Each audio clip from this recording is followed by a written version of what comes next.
Wapendwa watazamaji, tunawasalimu katika jina la Yesu. Nimekuja mbele yenu kuwaletea habari njema kupitia album hii ya kwanza ya kwaya yetu Makerubi toka katika kanisa la Ruashi na wilaya ya Ruashi. Kichwa cha maneno kinasema tujitayarishe ama tuilongolole.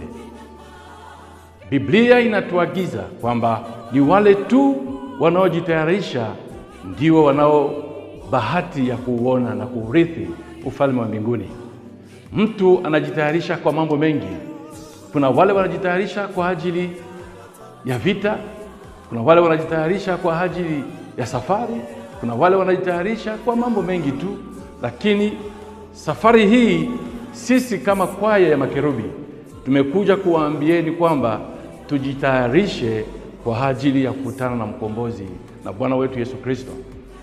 Biblia inasema katika kitabu cha Wakolosai sura 3 mstari wa 4, imesema kwamba atakapoonekana Kristo maisha yenu, mutaonekana pamoja naye katika utukufu. Wale watakaoonekana pamoja na Kristo katika utukufu si wengine wote wale. Biblia iko wazi, ni wale tu wanaojitayarisha.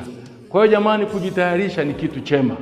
Kujitayarisha ni kitu ambacho kinamfanya mtu kuwa makini kwa jambo lolote lile linalokuja mbele, nzuri wala mbaya. Lakini sisi nyimbo hizi ambazo tunawaletea toka album hii ni kwa sababu ya kujitayarisha, kukwambia ujitayarishe kukutana na Yesu.